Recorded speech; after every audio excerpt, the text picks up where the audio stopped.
안녕하세요. 사업부스터 이사부입니다. 오늘은 2025년 무려 15.2조 원이라는 어마어마한 예산으로 여러분들의 사업을 지원해주는 정부 지원 사업들에 대해 속속들이 파헤쳐 볼 겁니다. 과연 어떤 사업들이 있고 어떻게 하면 지원받을 수 있는지 지금부터 알아볼게요.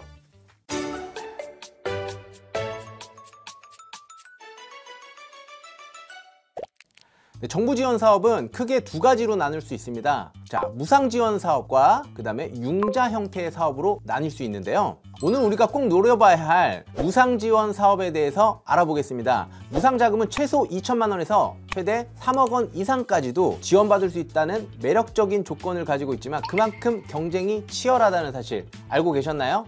자, 무상 자금은 단순히 신청한다고 해서 받는 게 아니고요. 혁신적인 아이디어와 높은 성장 가능성을 가진 사업을 중심으로 지원되기 때문에 여러분들의 사업이 얼마나 독창적이고 미래 가치가 있는지를 명확하게 보여줘야 합니다. 자, 그럼 이제 2025년 꼭 노려봐야 할 주요 프로그램에 대해서 소개할게요. 첫 번째, 예비 창업 패키지.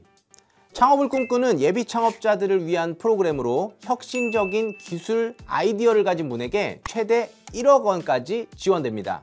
단순히 카페나 음식점 같은 사업보다는 AI, 빅데이터 등 유망산업과 관련된 아이템이 유리하겠죠? 두 번째, 초기 창업 패키지. 창업 3년 이내에 초기 기업을 대상으로 매출, 팀 구성 등 초기 성과를 입증해야 합니다. 유망산업에 부합하는 기술과 빠른 성장성을 보여주세요. 세 번째, 창업 도약 패키지.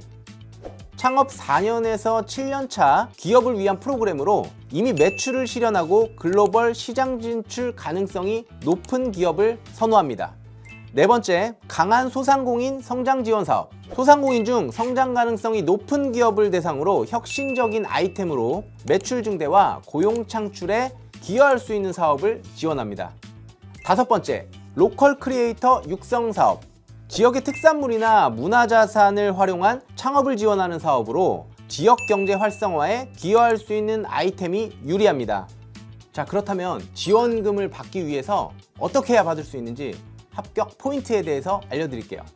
성장 가능성을 보여주세요.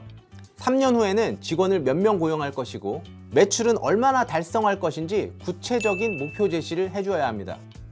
유망 아이디어를 강조하세요. 예를 들어 AI, 빅데이터, 친환경 기술 등 미래 유망 산업과 관련된 아이템을 결합하여 차별화된 사업 모델을 제시해 주세요. 또한 지역 자원을 활용해 주세요. 지역의 특산물, 문화유산 등을 활용하여 지역 경제 활성화에 기여할 수 있는 아이템을 제시해 보세요. 자, 이외에도 제도전 성공 패키지, 관광 벤처 사업 공모전, 에코 스타트업 지원 사업 등 다양한 분야에서 지원 사업이 진행되고 있으니 여러분의 사업 분야에 맞는 지원 사업을 꼼꼼히 찾아보세요. 오늘은 2025년 정부 지원 사업에 대해서 알아보았습니다. 정부 지원 사업은 혁신성과 성장 가능성을 가장 중요하게 생각합니다. 여러분의 사업이 얼마나 독창적이고 미래 가치가 있는지를 명확하게 보여주세요. 사업부스터 이사부는 여러분의 사업 성공을 항상 응원합니다. 구독, 좋아요, 알림 설정 부탁드립니다. 감사합니다.